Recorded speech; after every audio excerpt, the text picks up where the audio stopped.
Welcome to another Jerusalem talk. We're talking today about anti-Semitism as it leads into Holocaust, Israeli statehood, and all of its conflicts. And here is the screen share.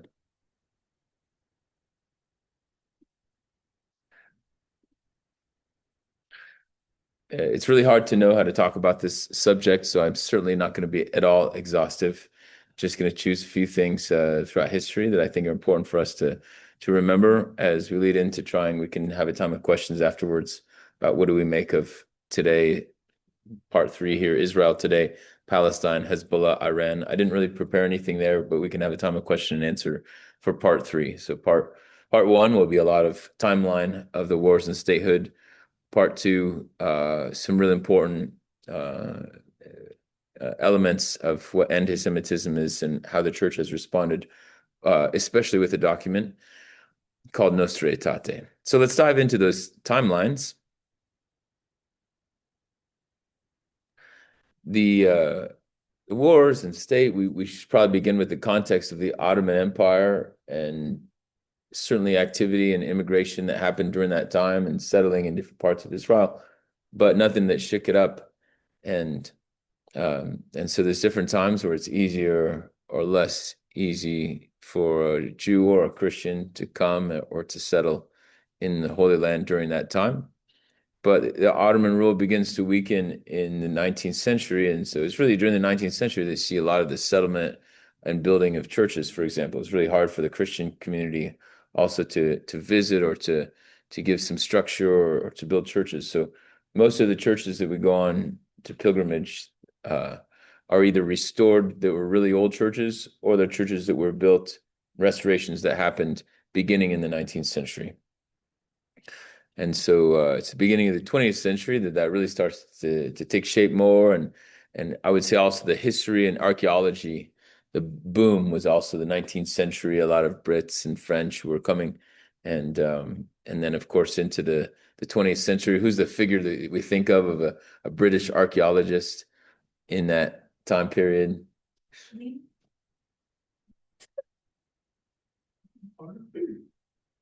British archaeologist. Lawrence of Arabia. Have you heard of him? Have you seen that movie? Incredible movie. And so that's all leading into what is the fall of the Ottoman Empire at the end of, they were on the wrong side of the World War One.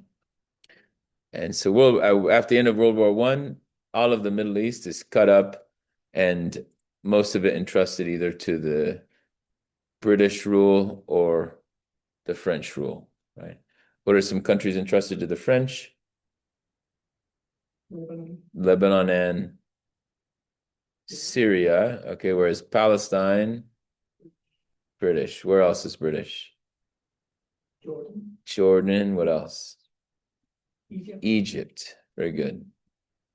Okay, and it's a little bit fictive. The idea was for these countries to be able to take steps towards statehood, and there's something well, we'll get to the Balfour Declaration. Anyway, there were Aliyah is the word for immigration in Hebrew, going up, in fact. If I'm going to go to Israel, I go up to Israel. If I'm in Israel, I'm going to go to Jerusalem. I don't say I'm going to Jerusalem. I say I'm going up to Jerusalem. If I'm in Jerusalem, I'm going to go to the temple. I don't say I'm going to the temple. I'm going up to the temple. Okay, so Aliyah means going up, immigration. And so a lot of immigration starts to try and happen for the Jews in the late 1800s. Why? Because of the Russian pogroms, especially. Okay, and there were various persecutions in the Muslim world as well, but not super serious. And there's the birth of what's called Zionism, which is intellectual, rich Jews, whether or not they're practicing in Europe, who are saying, hey, we need a homeland for Jews. Some of these problems of Jews being hated in countries is simply because we don't have a homeland. We don't have passports. We don't have a place we can go. And so we kind of the wandering Jews. And so responding to that, they start Jews who have some money and have some know-how, they start buying up land in Israel and making way for some of these poor Jews to come from other places and to settle in the cities or to settle on the socialist experiments. This is during the rise of socialism. The kibbutzim, right? A really interesting phenomenon of social communes. And uh, so during that time as well, there's question of Jewish culture and language and wow, we haven't really spoken Hebrew for thousands of years. Maybe we should go back to the roots. And so a man named Ben Yehuda begins to invent a modern language. And so there are some publications that have started in Hebrew, but most of the use of the Hebrew language was really religious academic. And now we're starting to use the language, the rebirth of the language, and interest in the language, even on the part of the Jews who aren't religious. Okay, Jews who are ethnic Jews. And so Ben Yehuda, not particularly religious, but he's really interested in his Jewish roots and he's proud of them. And as there are pogroms, he's from Ukraine. And so he experiences these things. He comes to Israel in 1881, fleeing those pogroms, but he's an intellectual and he starts to invent a modern language saying, well, we're coming from different countries and some people are Jews from Arabic speaking countries. And most Jews in Ukraine and Russia were speaking which language? Yiddish. Okay. But the Jews in those countries, they knew Yiddish, whereas the Jews in Germany knew Yiddish, yes, less and less. Right? Yiddish is kind of a combination of German and Hebrew, but it's what the Jews in Poland and Ukraine and Russia were speaking. The Jews in France, the Jews in Spain, Jews in Morocco, right? They didn't speak Yiddish. So Ben Yehuda says, why don't we have a common language? And so he begins to invent this language and says, in my household, we only speak Hebrew. So they just try to invent new words each day. He and his wife, this is Ben Yehuda and his wife in the picture. They say, he teaches his daughters who become the first teachers of modern Hebrew. And so they're just inventing words day by day and trying to invent them based on the biblical Hebrew, not based on Aramaic, not based on Yiddish, but not based on Arabic, but based on the biblical Hebrew. So that's the big connection that is between modern Hebrew and ancient Hebrew, whereas modern Greek and ancient Greek are really far apart. There's centuries that have pulled them apart. Italian and Latin are really far apart, whereas Hebrew is a modern language that was born directly from a reinventing the biblical language. Okay, fascinating, right? 1909, the founding of Tel Aviv. Now, this was because it wasn't easy to live together with the Arabics who were already there. Okay, and it's not like there wasn't room for everyone to be there, but just every once in a while there are conflicts. So in the city, what's the city on the coast? Even in Jesus's time, we hear about Peter healing Dorcas, who becomes, what's her Hebrew name? Tabitha, um, in Joppa, right? Joppa is the coastal port. And so there's people have always lived in Joppa, or today Jaffa, we say. And as it was less and less comfortable to just live together as Jews and Arabs, they started founding a new city just north of Joppa or Jaffa and they call it Tel Aviv. Why do they call it Tel Aviv? What's a tel in archaeology? It's a hill where there used to be a city. It's a hill. It's not a natural hill. It's a hill because there are ruins underneath. Okay. And Aviv, okay, you might know this word because Abib or Aviv from the Passover stories. Aviv is a month, but it also means springtime. Okay, so it's like a springtime blossoming on the ruins of what's old. So that's the idea of the Jewish state is, oh, we really want to build on what's old, build on our heritage, but it's who we are today. It's a new springtime. Okay, so in 1917, when the Ottomans fall, there is what's called the Balfour Declaration, which is the Great Britain saying, we believe in the right of the Jews to have a homeland. And so it was a little bit general. It wasn't saying we believe in having a state of Israel, but it was like, yeah, we think that we would support this idea that there'd be a Jewish homeland somewhere around Palestine. And since we're in charge of they received this mandate for that land, they said, okay, part of this purpose of our mandate is for there to be a Jewish homeland. There were different ideas of where they could have a Jewish homeland. They said, why don't we just buy an island somewhere? Why don't we buy part of Madagascar or buy part of somewhere in Africa, right? Kind of like what had happened with Liberia, right? The idea of, oh, if the slaves, former slaves want to go back to Africa, let's just start a new country. And it's not easy, right? Just try to displace refugees into a new country. Um, but the Balfour Declaration was Britain saying, oh, in the light of, this trouble we've always had with Jews, yeah, we believe that they should have a homeland. During this British Mandate, there is Britain is ruling, and the main people that they're collaborating with to rule are Arabs, and so this is a time where there is some immigration going on, especially based on in.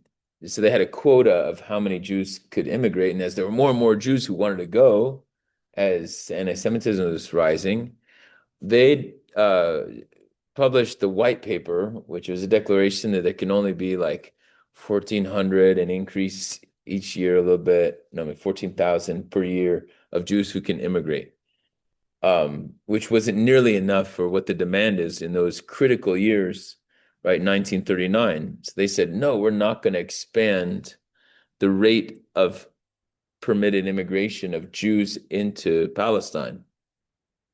Okay, so this is a really controversial white paper that is published. Okay, and in that same year, the MS St. Louis, MS just stands for Missouri, I think. Anybody hear the story of the MS St. Louis? Okay, it's a ship full of 900 Jews that's turned back from many different ports around the world and tries to get to America and tries to get into the Caribbean, tries to get in South America, ends up having just to return to Europe. And so almost 300 of the Jews, so almost a third of the ship ends up perishing in the Holocaust. And they knocked at the door. The ship came all the way across the ocean to America and was refused. So things like that happen where the Jews realize, wow, we really don't have a whole lot of choice here. And so one of the refrains during this period is, we have no choice, backs up against the wall. And as the final solution, and word comes out about what's going on in places like Auschwitz or Babi Yar. Have you heard of Babi Yar? I just read this year The Survivor of Babi Yar, a really awful novel. So it's linked to the Holocaust by bullets. That was a recent discovery of a priest from Paris who realized, wow, there's probably 2 million Jews that we haven't accounted for. So we've always said 6 million Jews perished, but perhaps there were 8 million because there were so many who were shot into these trenches. But Babi Yar was probably the biggest of those in Kiev itself.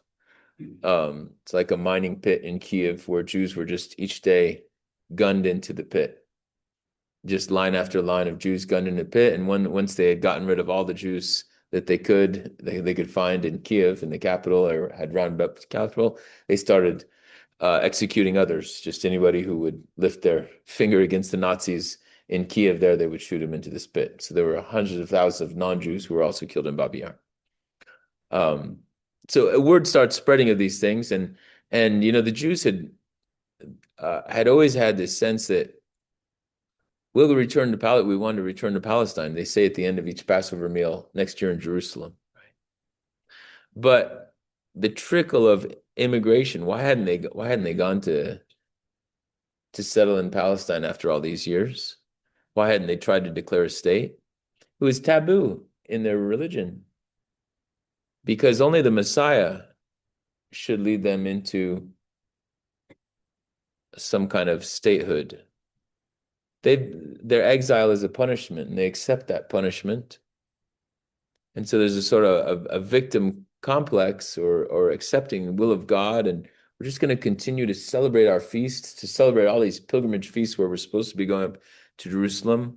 We're not going to really make a big program to go to Jerusalem with those pilgrimages until the Messiah comes. And in the Messianic era, we're all moving back. There was this idea of pilgrimage that in the exile that we're on our way. Well, that exile, in fact, had kind of come down through the Mediterranean and North Africa. And if you've ever read the Book of Abraham, totally recommended if you want to know the history of the Jewish people. Book of Abraham, write it down. Amazing book, and each chapter is a generation, and each of them is writing down their story on a scroll until they become printers one day in Germany when the printing press comes out, and they keep writing their family story. And so it's story of in fact, it follows more or less the pilgrimage of Jews in exile around the Mediterranean basin into Spain, where they really flourished for years, and then into France, and then into Germany, and then into Poland. Okay, and by the time our era comes around, most of the Jews are in Poland, Ukraine. When we talk about Jews in Russia, most of the Russian Jews are actually Ukrainian Jews. So they had this victim acceptance for so long, but here this no choice backs up against the wall. What did we do to deserve Auschwitz? What did we do to deserve Babi Yar? Isn't it time to take up arms? So few Jews had stepped up into resistance because it was always shunned by their leaders, by their religious leaders, right? And so the Warsaw Ghetto Uprising is kind of this first step of saying, self-defense, we need to fight and take up arms.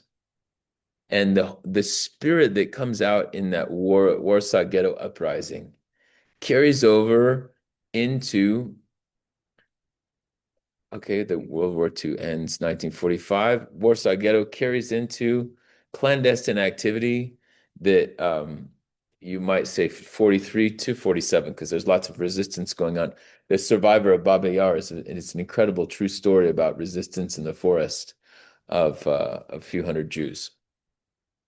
And so that resistance that had begun in the Warsaw Ghetto or in the forests moves into Palestine. And okay, if the white paper has limited, because even after the war ended, the white paper didn't change, and it had stayed on a steady like 100% increase each year. So there's so many Jews at this point, hundreds of thousands of Jews who are sitting in Europe in refugee camps in 1945 to 1948. Who's ever seen the movie Exodus or read the book? Leon Uris. Incredible book, incredible classic movie, wonderful actors. And it's a story of these Jews trying to sneak into Israel and trying to get out of what was the biggest Jewish refugee camp run by the Brits? On the island of Cyprus. And so Jews trying to sneak out and sneak in on boats and get into Palestine. And that's called, there's Aliyah in Hebrew letters, Aliyah Bet. Okay, see if we can sound that out. Aliyah Bet. So that means the second immigration. So Aliyah Aleph, the first Aliyah was that immigration that was happening up until that time. And now here's Aliyah Bet, the second immigration, clandestine, crazy, daring immigration. So a lot of the leaders of the Israeli army and politicians, leaders of the state are marked by that experience of risking their lives, realizing we have to do something that's illegal, that's fighting the system, that's even fighting an illegal system of the people who were fighting for us in the war. We're fighting against the Brits, and terrorism even happens. If you've heard of the bombing of the King David Hotel, for example, the Jews trying to say, we just went through the Holocaust. Some of us survived, and we're still sitting in camps. And we don't want to go anywhere else. And there are a lot of places that aren't accepting us, even if we try. We want to come to Palestine, we're coming. Okay, and so that really forged a spirit in Israel that marks them still today. Okay. And so at that time, the UN is debating 1947, what should we do? And whoops, that should be say partition vote. So idea that, well, we're going to have a a land that's going to be shared between different peoples, and which opens, so the UN votes in favor of letting an Israeli state happen, but it wasn't like we're going to help this happen. So in 1948, the Jews declare independence, and the next day the war begins, right? So they know that like there's a few months between I think the partition vote is like is end in 1947, and then in May 1948. So when they made that partition vote, they said, well, here's the timeline. Okay, so in 5 months, in 6 months, you can have this possibility of a state. And during that time, the Jews didn't have any legal way to have weapons, for example. But they knew that the day that the Brits left, the Arabs were going to attack them and attack them from all sides. And so it's a wonderful story if you want to read the books of read the story of the founding of the Israeli state. It's an incredible story. They're against all odds, but they're against all odds for the sake of we've come this far. How did we survive the Holocaust? How can we go on living? Well, we've gone so far. Okay, we're going to fight to the death. We have no other choice. What else are we going to do? Where will we go? And so, if you want to read good books about it, you can um, write this down. Sorry, I didn't put it on a slide. Um, The Hope, novel number one, and The Glory, novel number two. Okay, by a man named Herman Wouk, W-O-K. Okay, and some of you know, for me, that my first exposure to the Holocaust might have been the TV series War and Remembrance. Some of you remember that was on ABC, and really exposed images of the Holocaust to so many of us Americans. So the War and Remembrance are also novels written by Herman Wouk. And so incredible novels that tell the story through the eyes also of Air Force families and that kind of thing of the three Israeli wars in those two books. It's also lots of documentaries and different things you can find on YouTube, but I recommend the books. Okay, so a mass immigration, once those gates are open and they have this miraculous win of the War of Independence, mass immigration for those first years of statehood. And also what's happened through that process of war is the Arab states have risen up to defend the Palestinian people against the Jews, which means the Jews living in these Arab states are all of a sudden persecuted. Okay, do you know what the oldest Jewish community is at that point? In Baghdad, you had had a very important Jewish community since the exile to Babylon, right? And and so you still had a community there until the 1980s, but most of it was persecuted and left between 1948 and 1951. And Jews are coming from North Africa, from all the Arabic speaking countries. All of a sudden, it's uncomfortable for people to be there, and they realize, wow, sure, this was our dream too, even though we weren't persecuted by the Holocaust. All of a sudden, there's an anti-Semitism that's been transferred from Nazi world to Arab Muslim world. There wasn't that much anti-Semitism in Islam before. You really have to trace anti-Semitism to its roots in Christianity much more than in Islam. But at that point, there's some kind of transfer of anti-Judaism into the Arab world to realize that. There's also a real strong anti-Judaism that lives on today in Eastern Europe that we could talk about as well. Russia, Ukraine. Anyway, so that mass immigration isn't just people, Holocaust survivors, it's also Arabic speakers, which creates an Israeli state that's really half and half Jews from Arabic speaking world who are much more simple, you would say, much less sophisticated, but with deep culture as well. And so you have kind of a white, black, north, south prejudices and stuff with people needing to be reconciled. And it's a different kind of Judaism, of practicing Judaism that was Eastern European and that was the Arabic speaking world.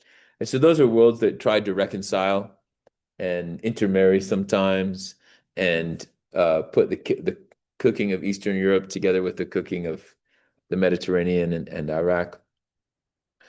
Okay, next step is, let's go. Yeah, there we go. Okay, the wars continue. The War of Independence, if you talk to an Arab, is called the Nakba. Okay, and the Arab refugee crisis that ensues, especially because there was a lot of exaggeration for what these Jews are going to do to you if they attack your town. There's a lot of towns that were evacuated into Lebanon, for example, and uh, the Arabs that said, "Oh, the Jews are coming, evacuate your town." And so people evacuated maybe when they didn't even really need to, but they find themselves in Lebanon. So there's hundreds of thousands of Palestinians who end up in Jordan, Lebanon, and elsewhere, and who are still there today, and who don't have any passport. And so this is the weight that Lebanon and Jordan have been carrying for years now is all these Palestinians who are living in refugee camps that are really cities that are kind of cities of black markets, cities of that's a mixture of UN and different organizations who are helping run them and helping them have schools and healthcare and stuff like that. And yet there isn't really a real police enforcement or real economy or the right to have a proper education on higher levels. So that refugee crisis continues to mark us today and is really pertinent for what we're dealing with in our modern conflicts, our current conflicts. Okay, and then this series of wars, right? The Suez Crisis, where Egypt is claiming its rights and its nationalism and button off Britain, and Israel ends up involved in that. That was the nationalization of the Suez Canal. The Six-Day War, okay, where Israel is surrounded on all sides, and then how does that war begin?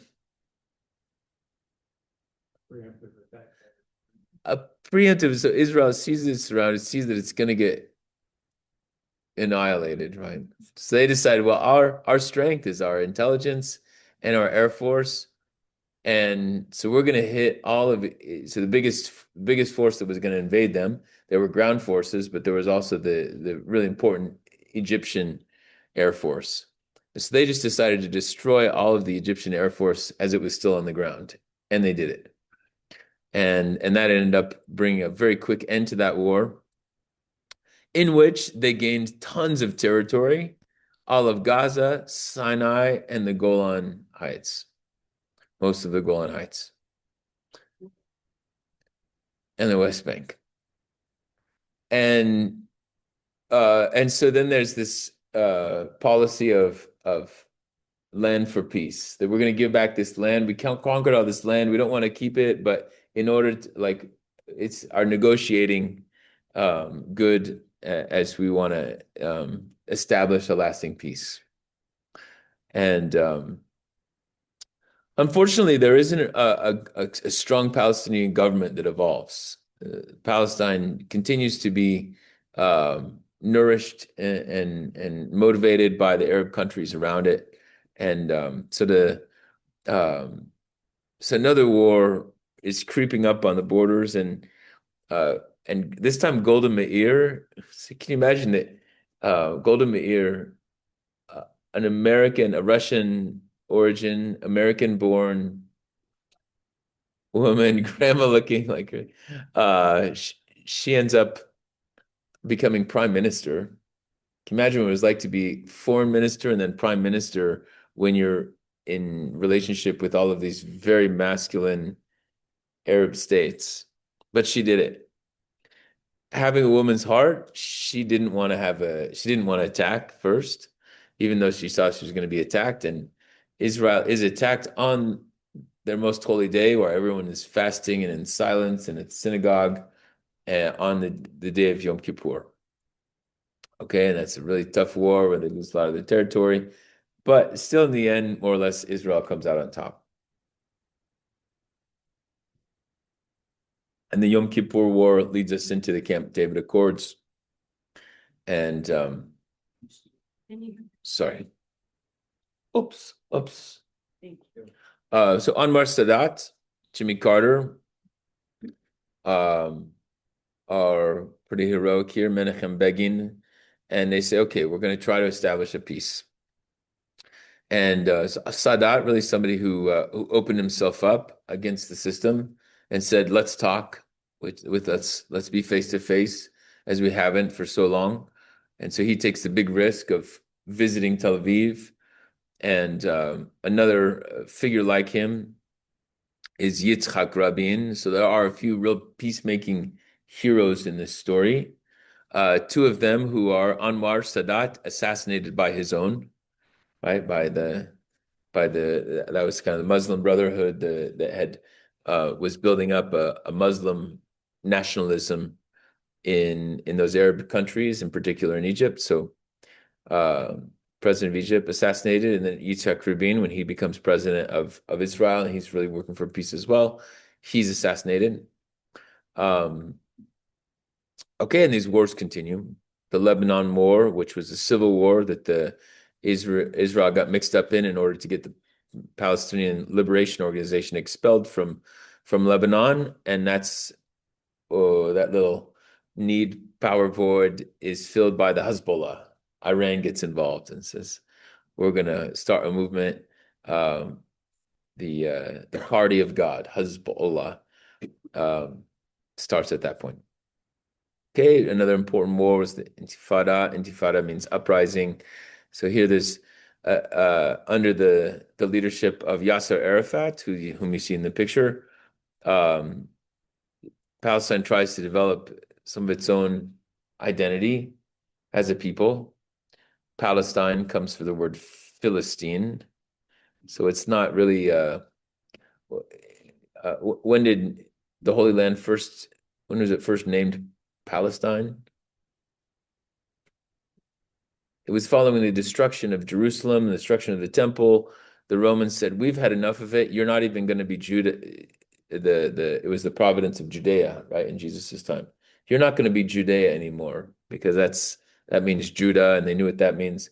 We're going to rename this territory for your old nemesis, who doesn't even exist anymore, the Philistines.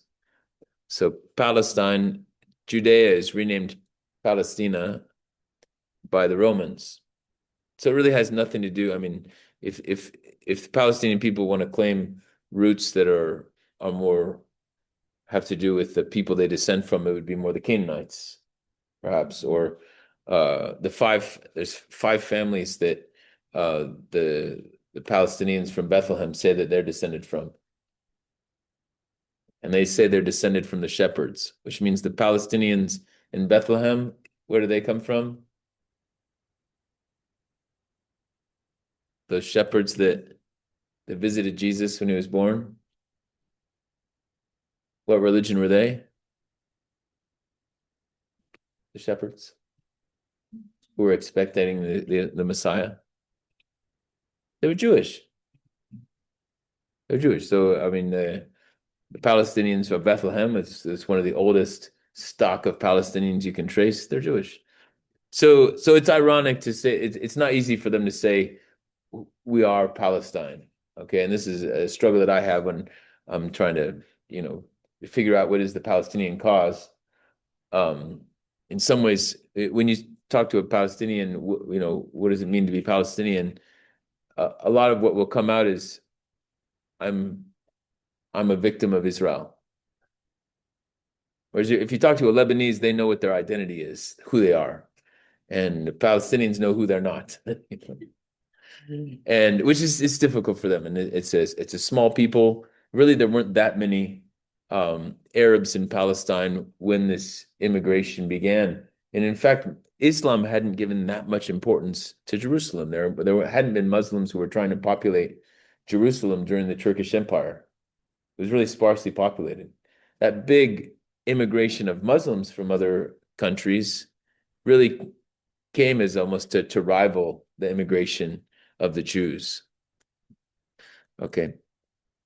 And of course, they have lots of babies and several wives too, so that helps.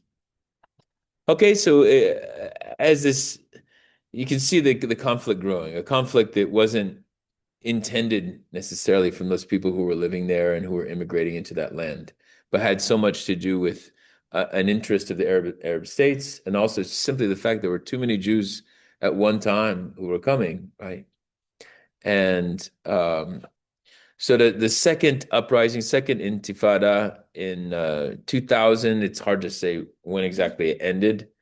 Um, there, Bethlehem was under fire. Some of you might remember that, and the Church of the Nativity. People took refuge in there, and it was fired upon and occupied. And really incredible, incredible. Our father Luke, who's pastor at St. Catherine's, he was there for his year of studies, year of Jewish studies, and they were underneath. They had a tank pointing at our Beatitude's house, like pointing right over it. We were right in the thick of we had a house that was right on the road to Bethlehem. And so yeah, Christians really marked by that. And I would say in the 90s and 2000, 2010, even in the 80s, the West trying to help the Palestinians, especially the Palestinian Christians, leads to an exodus, in fact. Let's give them scholarships to study in Europe. Let's have schools for them and stuff. But more and more the Palestinian Christians left their Arabic way of dressing, their Arabic mannerisms, and tried to be more like the West and found an easy highway into the West because they weren't identifying as much with the Muslims anymore as well and the Arabic people. So the Christians really evacuated the Holy Land, and we gave them the way. We said we want to do well for them. Let's give them scholarships to study, and then we can give them jobs, and they're gifted people. And so that's why there's very few Christians. There were a lot of Christians. There was a very high percentage of Arabic Palestinians who were Christian. And today we're talking like a couple percentages, you know. Okay, the at the death of Yasser Arafat, I moved to Israel for the first time just before then, and it looked like when he dies, he had been the leader of, by the way, in the picture, this is Yasser Arafat shaking the hand of Yitzhak Rabin in front of Bill Clinton. At his death, everybody thought, well, there's going to be another war that breaks out and a fight for who's going to lead the Palestinian Authority, and it didn't.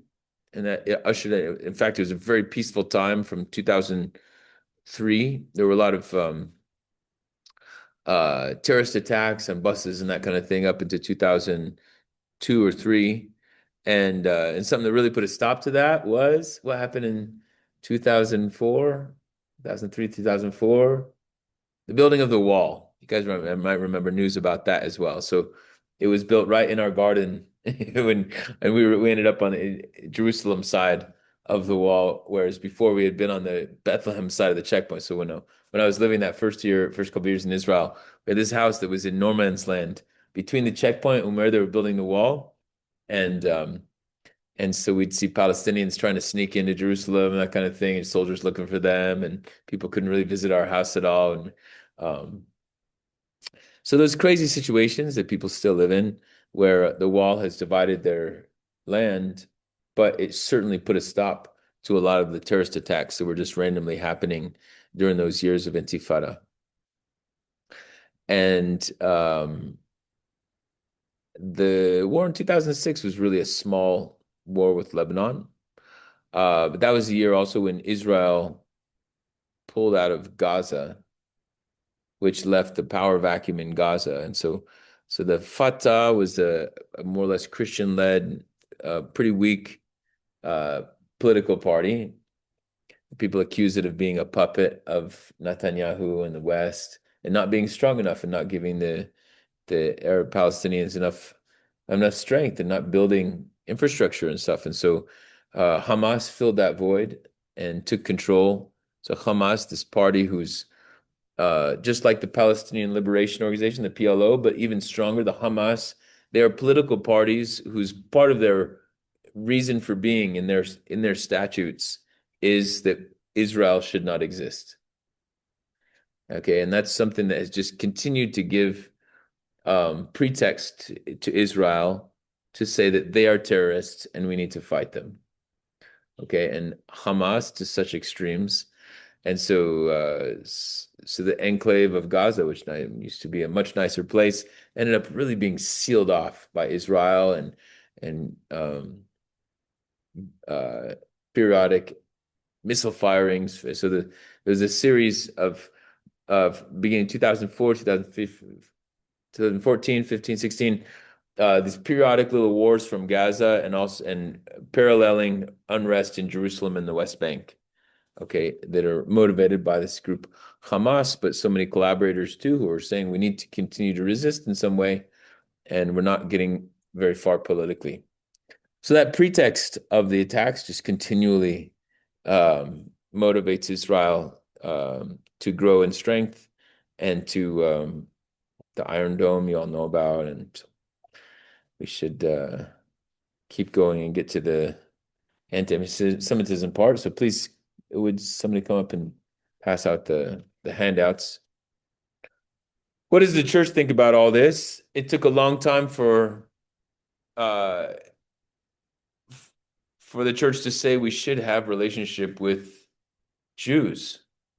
One day, John the 23rd, the first time a pope actually addressed Jews that we know of was when John the 23rd was on his way home from a parish visit on a Saturday late morning, and he saw Jews waiting to cross the road. And he said, "Stop the motorcade, stop the cars." And he got out and said hello to them and blessed them. The Vatican had been so close to the oldest European community of Jews there in Rome, and it never really had an official relationship with them. And there had been forced baptisms in the past. You know some of the history of anti-Semitism and anti-Judaism. And so that was really felt at the heart of the church. That's a community there in Rome that's had a continual life since the Maccabee time, since the second century. And so finally, John Paul II says, Paul VI first, and John Paul II said, we need to have relationship with the Jewish people. Paul VI, he goes on pilgrimage to the Holy Land, and most of what he's doing is with the Arabic people and the Christians, but there's a certain address where he recognizes there's a lot of Israelis who are there, and he says to them, Shalom. Says a word in Hebrew to them. And John Paul II visits the synagogue in 1986, visits the synagogue of Rome, does an official visit, prays in the synagogue of Rome, and that'll be followed up. I was present when Benedict XVI visited the synagogue of Rome. So just things that had never happened before. And then JP2, he dreamed during his whole pontificate of being able to go to Jerusalem, but the politics of the whole thing were so complicated. For all the traveling that JP2 did, do you know when he finally made it to the Holy Land? In the year 2000. It's been that long. It became Pope in 1978. And so hard, even someone like that who was really fighting for it, right? And so our popes have continued to go and to have these relationships and to really work on this dialogue. And every time they've gone since John Paul II, every pope who's visited Israel, Benedict, Francis, and that's all. Leo's soon. When they've gone, they've visited both the Wailing Wall and Yad Vashem, which is the big Holocaust Memorial Museum that we were planning on visiting on our pilgrimage. There's not very many Christians who visit that, and very few Catholics who visit this incredible Museum of the Holocaust in Jerusalem. But our popes have. And so this is John Paul II putting a letter asking forgiveness into the Wailing Wall and honoring that tradition. Really interesting that he would do that gesture that is unnecessary, but it's very Jewish to go up and put your note in the Wailing Wall. I think something that touched so many hearts when he just made that gesture. So let's look at this document, Nostra Aetate. We're going to read it a little bit. And whoops.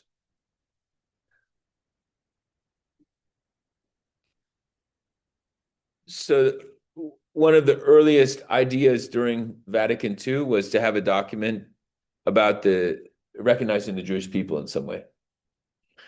And it took a long time. It was one of the last documents that was published. It was one of the first conversations about a document, one of the last to be published. Nostra Aetate, it's called, which means in our age. And it ended up being a document not about Judaism, even though that was the beginning of the conversation was to have a document about Judaism. It ended up being a document about non-Christian religions. And so the first chapter was kind of general. Second chapter about um, natural of sorry, the first chapter talks about how all religions somehow in some way reflect the dignity of the human person. Second chapter about the great religions of Buddhism, Hinduism, and then third chapter about monotheistic religions, especially Islam. Fourth chapter, fourth and last chapter about Israel. But the beginning of this this section, um, sets it off from the rest of the document because the document is supposed to be about non-Christian religions, but the document, this part of the document begins as the Sacred Synod searches into the mystery of the church. Okay. It remembers the bond that spiritually ties the people of the new covenant. So the rest of the document is as the church looks outside of itself, it sees other religions. But this part of the document says, as the Sacred Synod searches into the mystery of the church itself, it remembers the bond that ties it to Judaism, which means Judaism has to do with the church itself, has to do with our identity. And when they created the office for dialogue with Judaism, it was connected to it wasn't connected to the offices that did dialogue with other religions. It was connected to the office that does dialogue with the Orthodox Church and with Protestants. The the movement of unity for the church. There's something of our relationship with Israel that has to do with the unity of the church itself. Okay. So that's important. You can read the whole document as you wish, but important for us to remember the certain things that were mentioned. That the election, the Jewish people as a chosen people is mentioned here, and then a little bit further down, um, all who believe in Christ are included in Abraham's call. Okay, and therefore the church cannot forget that she received the revelation. She received all of our revelation of the Old Testament from the covenant of Israel. Okay. She draws sustenance from the root of that well-cultivated olive tree that Paul talks about. Okay, so when we talk about Nostra Aetate, it's really important to talk about uh, Paul's letter to the Romans, chapter 9, that sets up the question. And Paul says, I have this urge, I have this pain in my heart about this people. To theirs are the covenants, theirs are the prophets, right? And then he resolves that question in chapter 11, where he says, well, there's a reason why God hardened the hearts of the people of Israel so that the word of God, so the gospel and Christ's love would go to the non-Jews. And now there's this time of tension where we're waiting for the fulfillment. Christ will appear and they will recognize. So there's something eschatological about our relationship with Jews, which in some ways says, well, we so desire for them to be united with us, but in an eschatological way, not in a way that we have to evangelize them like we need to evangelize others, and not in a way like we can't expect that we're going to have unity with them like we hope to have with the Orthodox one day, and with Protestants. There's something that's for the end times, according to Paul's vision. Okay. And then also a part of the document, true, the Jewish authorities, I skipped a little bit of the document to mention this part where he says that the Jews aren't, for so long, anti-Semitism was motivated by blaming the Jews for the death of Christ. Okay, so here it says that all Jews, so Jews living today, aren't guilty of the death of Christ, even though the Jewish people themselves said in the Gospel of John, his blood is upon us and upon our children. Okay, so we said, well, therefore they're guilty, therefore they should be punished. That was the anti-Semitism drive. And Okay, so and therefore the in catechetical work, if you see just above furthermore, all should see to it then that in catechetical work or in the preaching of the word of God, they do not teach anything that does not conform to the truth of the gospel of the Spirit of Christ. Furthermore, in her rejection of every persecution against any man, the church, mindful of the patrimony she shares with the Jews and moved not by political reason, by the gospel of spiritual love, decrees hatred, persecutions, displays of anti-Semitism, etc. Okay, so this has become something very intentional in our catechesis. And it's something that's pretty different from what Christians are practicing in a lot of Orthodox churches, especially in Eastern Europe and Russia. There hasn't been that intentional teaching about Jews. So Jews today, it's legit if they think, well, the Christian world, there's still a lot of the Christian world that's anti-Semitical. It's true. And it does come back in our own country. It's coming back in France and in Germany. So they know that anti-Semitism is something that will probably pursue them as long as they're around. But we want to say, as Roman Catholic Church, we've really made an intentional step to say, wait a sec, this isn't gospel teaching. We need to reread. This was never official teaching of the church that we should punish Jews or, um, and so there's a rereading of the fathers of the church even, and someone like Jerome is very tough on Jews. Augustine kind of defends them, and so anyway, we want to recognize that this is still our church and that history still means a lot to us. And so rereading the fathers of the church and shedding new light on a pretty recent history events, they're not that far away. And we might feel like they're far away, the Jews don't. So I think this is some of the backdrop of today's conflicts.